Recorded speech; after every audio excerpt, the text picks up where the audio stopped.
Primetime local news, serving the Lakeland and Midwest regions. Lakeland College agricultural science students will be benefiting into the future thanks to a donation this week from an historic Alberta ag nonprofit. Northlands has been in operation for over 100 years. Established in 1879, the not-for-profit hosted many events with a focus on agriculture, bringing together farmers and ranchers. The association fell on hard times with the opening of a new arena in downtown Edmonton, and in 2021 shut down. When we wound down Northlands, of course, the first thing you do is make sure all your employees are paid and all your remittances are made and all your bills are paid. And we ended up with a small surplus, small in terms of where Northlands had been once financially, but not insignificant in terms of it being meaningful to a student, let's say. The Northlands Legacy Agriculture Award was created to support the future of agriculture. The fund here today comes from that surplus, and as a not-for-profit agricultural society, we we're in the position of having to direct those funds to a like-minded organization. So here we are, Lakeland College Agricultural Education Institution, both committed to growing and supporting the ag industry. It seemed like a very good fit in terms of where the fund should go. Northlands donated just over $140,000 to establish a 10-year scholarship, awarding cash to 4 agriculture science students each year. It's definitely awesome to see. I mean, I come from Toronto, so I come from quite a ways away, and just having the opportunity to be here and continuing my education, and the fact that now we have a donation to be able to have students be able to continue it without worrying about financials is pretty big, and something that kind of hits home to me as well. I think this will definitely help a lot of students with some ease of mind of the finance portions. I know that I did have a lot of scholarships that definitely eased my mind for the finance portion, so to have this one, a guarantee, is very nice, and I think it'll help take away a lot of the stress that comes with school. The school's president says even a small scholarship can go a long way for students. When you have a legacy like Northlands, they've been operating since 1879, to be able to think about students and the history and legacy and the future of agriculture is really important. So to be able to give these kind of scholarships to our ag students for the next 10 years is pretty exciting. And what is more important to us is that students have the opportunity to focus on their studies. Well, Abby St. John is here now for a look at weather. And Abby, what a switch up from what we were seeing yesterday. It's crazy. Yes, even Monday and Tuesday and Wednesday, we've had a very sunny and warm week. There had been some cloud coverage here and there. Some ups and downs. Yeah, some wind. Some days colder than others, but still it wasn't like this. It wasn't like this. It almost feels like fall weather, and I don't want to say that to jinx it, but that's what it feels like. And, you know, it's rainy and I haven't seen the sun all day. No, and it's been cooler. We are now below 20 degrees, which is not great. It is quite chilly out with that 12 degrees. So we went from almost 30-degree weather to 12 in just one day. We were at 29 yesterday, and it was a very humid day, but we're sitting at 12 degrees. It's been cloudy all day. It's been windy all day, and we're getting some rain as well. And yeah, again, it kind of looks like a fall day. Hopefully things definitely do warm up, so we have some more warmth, but across the region, they're also sitting at very low temperatures as well. 14 in Provost and up in Cold Lake, 12 in Wainwright and Lac La Biche, Vegreville and Edmonton, 13 in Vermilion, Marwayne and St. Paul, and 15 in Bonnyville. And then on the Saskatchewan side, also lower temperatures than what we've seen throughout this week. 18 in Isle La Crosse and Macklin, 19 in North Battleford, 14 in Pearceland, Meadow Lake and Maidstone, and 15 in St. Walburg and in Green Lake. And then taking a look overnight tonight in North Battleford, dropping to 10 degrees, so it's not too cold out. However, there will be a couple of showers throughout this evening, and it will be partially cloudy skies. So definitely take a look at that. And then tomorrow, it'll only be 18 degrees, which is a switch up from North Battleford, having them be in the 30s pretty much the whole week. They're sitting at 18, and it will be a mix of sun and cloud throughout the day. And then tonight, overnight in Cold Lake will drop down to 10 degrees, and they will also be expecting some showers as well, and it will be quite cloudy. And then tomorrow, it will just be 16 for your daytime high. Mix of sun and cloud, but there will be some showers, mostly early in the day, but could go over into the afternoon as well, and it will be quite cool out. Here in Lloydminster, the showers will continue periodically throughout the night. We will drop down to 8 degrees with a mix of a mix of cloud and clearish skies. And then tomorrow will be a mix of sun and cloud, but it will most likely turn cloudy as the day goes on, and it will only be a daytime high of 17, so it won't be that warm out. And then over the next 3 days, we do jump up above the 20s as the weekend goes on, but like I said, a high of 17 and a low of 5 for tomorrow. And then on Sunday is when we jump back up into the 20s with a high of 22 and a low of 8. So it will be a warmer day. It will be mostly cloudy, but we are above the 20s, so that is always very nice to see. And then on Monday, it will be a mix of sun and cloud, and then possibly turning cloudier on into the afternoon and evening with a high of 21 and a low of 11. I will have more in our second weather forecast. For now, we'll send it back over to Jace Mackey. And as we head to break, it's time to take a look at some pet photo submissions. Remember, if you want to see your pets on our newscast, you can send your photos to pets@stingray.com.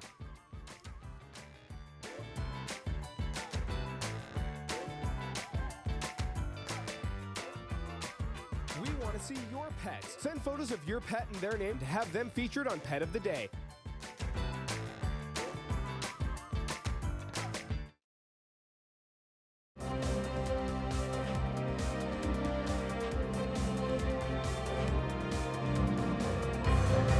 I'm happy to be joined today on Primetime Local News by Adrina Wills. Adrina is the team manager for the Border City Stingrays. Thank you so much for joining me today. Thank you so much for having me. I really appreciate it. We have an exciting event coming up that is going to give more people a chance to basically kind of check out and see what you do. So it's happening August 28th. Can you tell me what's planned for that day? Yes, absolutely. So, what we are offering is essentially a free AquaGo class. So, with artistic swimming, we offer through the program a recreational stream called AquaGo. It allows our swimmers who are maybe a little bit younger, not quite ready for a competitive atmosphere in the pool, to develop their synchronized swimming skills. They work on swimming fundamentals, so like getting strength in back crawl, front crawl, water comfort. We also have a land-based portion that's attached to that program that works on strength and flexibility. So as they move up into limited competitive or our competitive streams, they have a really strong base to work off of. For those who might join us that are maybe a little bit older, they can definitely talk to the coaches there that day about if they're able to move up into a limited competitive stream. But ultimately, we're just gonna have a lot of fun doing some awesome synchro tricks and work on a little bit of flexibility and just have a great morning at the outdoor pool. So, what are the requirements if people would like to take part? Obviously, I am assuming that they already should know how to swim to be a part of this, but what are you hoping that they have some of the criteria in order for them to join you on this day? So the biggest criteria that we would ask is that the swimmer is comfortable jumping into the pool without a life jacket.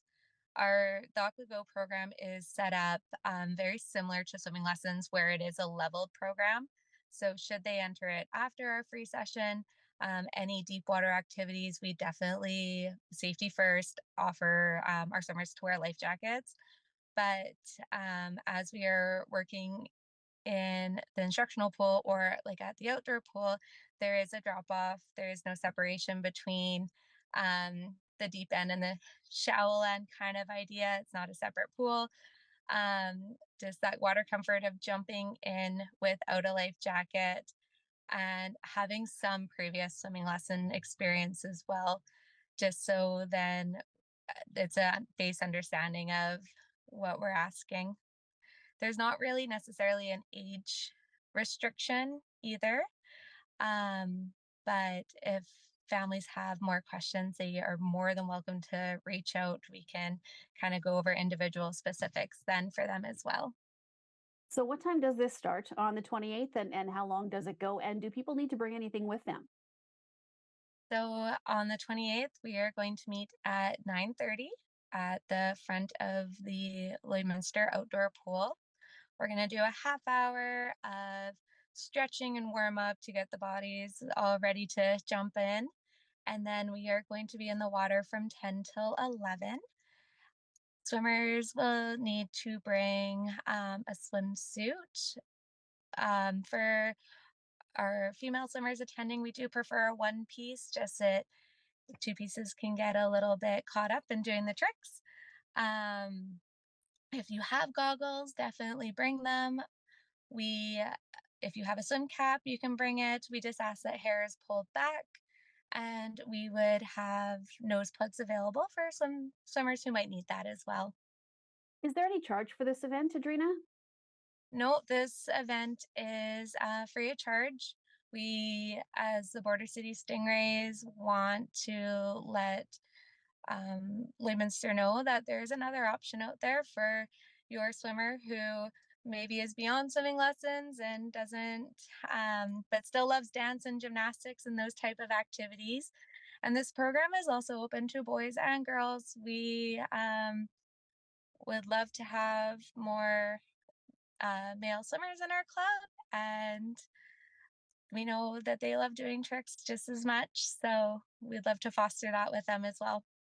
Well, and further to that, Adrina, outside of this day, can you maybe let everybody know if somebody wants to join the Border City Stingrays, what they can expect and what some of the things are that they learn while they're in the club? Absolutely. So, like I had mentioned previously, we kind of have a few different streams. AquaGo is our recreational base. It's about a 20-week program throughout the year, where they learn synchronized swimming and swimming fundamental skills. We offer a limited competitive program. With limited competitive, they go to one competition in April. Throughout the year, they learn synchro specific skills to their age group. They work on a routine, which is very akin to dance, that they would perform in the water. This performance happens at competition and at our annual water show. And then as swimmers move up, if they want to be on a more competitive based stream, we also offer competitive, where they go to 3 to 4 competitions a year. They swim approximately 3 to 4 times a week at the indoor pool. And ultimately, they gain like strength in the water with swimming, working as a team. We do work on fitness as well, where they will gain land strength and create a lot of fun memories, honestly, with all their teammates. It's a really great program. Um, I swam previously with the Stingrays and I still swim now. And I have a child who swims with it too. So I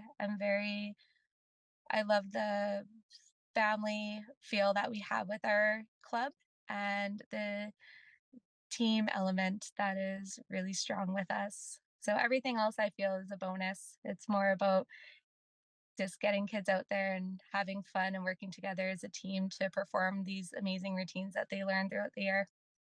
Well, thank you so much for joining me. I really appreciate it. And one more time for the event on the 28th, can you give me the start time, the location, and also where people can get more information? You betcha. So, our event on the 28th will be held at the Lloydminster Outdoor Pool starting at 9:30.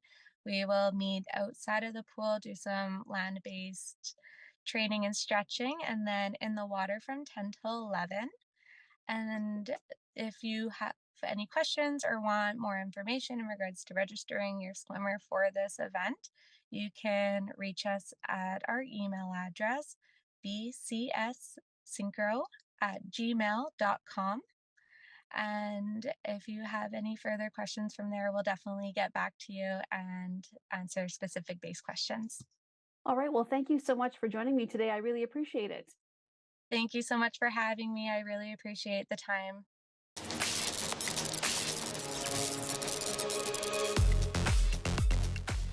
I'm Jace Mackey in for Heather Clegus for what's happening this week, and there is so much going on in and around Lloydminster this weekend. Starting off with the new Lloydminster Nissan CPCA Finals. Now, the races have been going on for a couple of nights now, but things really heat up as we head into the weekend. Now, starting off on both Saturday and Sunday, there will be pancake breakfast. Those both start at 7 a.m. On Saturday, there will be the Chuck Wagon Cabaret featuring the Washboard Union. Doors for that open at 8:30. And now Championship Sunday, that's the biggest day of all. You'll have Corgi races. They're the second annual of those. And of course, the Dash for Cash. And another event that is going on now and continues into the weekend is Extreme Mudfest, making its return to Cold Lake. Now, there's so many aspects to this event, including a Kids Fest on both Saturday and Sunday going on all day. There'll be live music and, of course, some extreme races. Now, Saturday is open farm days throughout Alberta, and at Chatsworth Farm north of Vermilion, they have a lot going on to try and showcase the agricultural life to those who aren't familiar with it. Events include a guided farm tour, an artisan market, machinery demonstrations, and a barbecue. Now, whatever you choose to do this weekend, be sure to stay safe and have fun.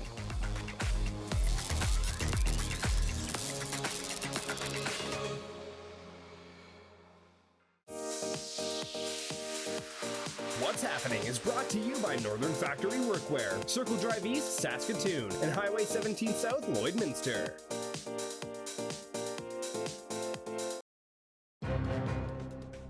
Furniture set and design supplied by Furniture Gallery, downtown Lloydminster. Thank you to everybody for joining us for this week's entertainment panel, and we are starting here at your local May Cinema 6. In Theater 6. Yeah, what a coincidence. Which is fun. We totally planned this. Yeah, for sure. We didn't realize as soon as the camera was rolling that we were also in Theater 6 at May 6, but here we are. It worked out. So thank you to everybody for joining us, and we are going to speak about, what's going to be coming out for this weekend. And we got some good movies coming out here at your local cinema. Yes, yes, we have a couple here. They are very different. One, completely. When I went into watching the trailer for this one, I expected it to be kind of family friendly. It is not. It is not at all. It is not at all. And once we say the title, and if you haven't heard of it, go check out that trailer. Maybe be careful who's around you. Maybe watch it by yourself to be safe. Yeah, no kids. No kids. Probably no kids under the age of 10. Yeah. I would say. Yeah, but this one is called Strays. And it's a dog movie. Yes, so you would think it is like talking dogs, Yeah. right? And you would think that it is very family wholesome, but be prepared. When you click on that trailer, you will be stunned. Yes, Yeah. it is not what you're expecting. It is quite crude. Got some comedy, but it also has a great cast list. Will Ferrell, Jamie Foxx, Josh Gad, Randall Park, a lot of good named actors. You already know what's going to be R-rated with the names of those actors. Jamie Foxx and Will Ferrell, absolutely. It's going to be inappropriate to kids. Well, I was just thinking that it's like, a lot of people do want more original ideas out there and whatnot. And this one isn't, I feel like, as promoted as Heavy. I think they need to do a better job of having that trailer come out more, because I think you would catch it maybe once or twice online. Yep. But I think that this is still an original idea, even though, of course, there is movies out there with talking dogs. Yeah. But this one is not family friendly. No. And that is hilarious. This is like its own original idea that it's like, well, we're going to do something raunchy and crude. Yeah, and, in the form of dogs, Yeah. which is, I think, the perfect combination, and not really something that we've seen. Of course, we had, Super Pets kind of had some, crude jokes in it's it, like crude subtle comedy, jokes or something, subtle. right? But this one, full on crude. It has lots of explicit language, so definitely watch the trailer before you decide if you're going to bring not children, but if you're gonna bring like if you're kind of hesitating, watch that trailer, because then I think it will help you make that decision. And this one will be hopefully a memorable movie. Hopefully it will make its mark and people are like, oh, this was actually hilarious. And this one actually had a delay from June 9th. So it's been a long time coming for this one to finally come out for this weekend, which is really good to know now that it's finally made its way back. So that's good. I'm glad that it's going to be coming out soon here for this weekend, and you can catch it here at your local May Cinema 6. Make sure to catch it. But we also have something else that's a bit of a switch up. Bit of a switch up. This is superheroes now we're on to. But we have Blue Beetle. And this is one of DCEU's shortest movies that is supposed to be coming out. And it's also, I think, one of their anticipated ones as well. I've seen a lot of people get very excited about this movie, and it's DC, so we're running into a bit of DC territory, stepping away from the Marvel territory. Don't tell Marvel. Don't tell Marvel. But this movie is about Jamie Reyes suddenly himself in possession of an ancient relic of alien biotechnology called the Scarab. When the Scarab chooses Jamie to be its symbiotic host, he's bestowed with an incredible suit of armor that's capable of extraordinary and unpredictable powers, forever changing his destiny as he becomes the superhero Blue Beetle. It kind of gives me Moon Knight vibes and Venom vibes put together. So it's going to be interesting to see how people make the comparisons, if there are a lot of comparisons to make, but just reading that synopsis off alone, you see the similarities between the two. And I think that's the case in point for a lot of superhero movies as well. There is a lot of similarities that you can draw from DC superheroes versus Marvel superheroes. It's kind of like not a superhero that I think is well talked about. But who knows, it could be one that it's like, you know, makes its mark as well and just kind of shows like, oh, this is an interesting superhero and he's really cool. DCEU is definitely changing. And they're definitely trying, you know, James Gunn came in and he's definitely trying to change up the failing formula that DC has had for several years. They've only had a few hits here and there, but he's really trying to change things around and actually start the DCEU. I think Blue Beetle is the perfect opportunity to do that because, of course, you know, with The Flash, they had their own controversy wrapped around that movie. So this, I think, is their moment to really really refreshing, unique idea, and it's original. You know, it's not just another Batman or Superman or Wonder Woman movie. Obviously, those are great superheroes, very iconic when you think of DC, but this is their chance to do something original and branch out and expand that universe, which is what they need. One of their solo kind of like superhero movies to come back out and everything. So I think that's going to be really good, and I hope, you know, maybe this one will be very memorable and this one will help. You know, it can maybe surprise people that are like, oh, I don't really want to give it a shot, but you know, let's go to local May Cinema 6, go check it out and see if we like it here, you know, and you know, could possibly be actually something that you're like, wow, this was a great movie for the DCEU. Nice to know that we got, you know, a family-friendly movie in this weekend as well, in case, you can't go see Strays. So you got two options.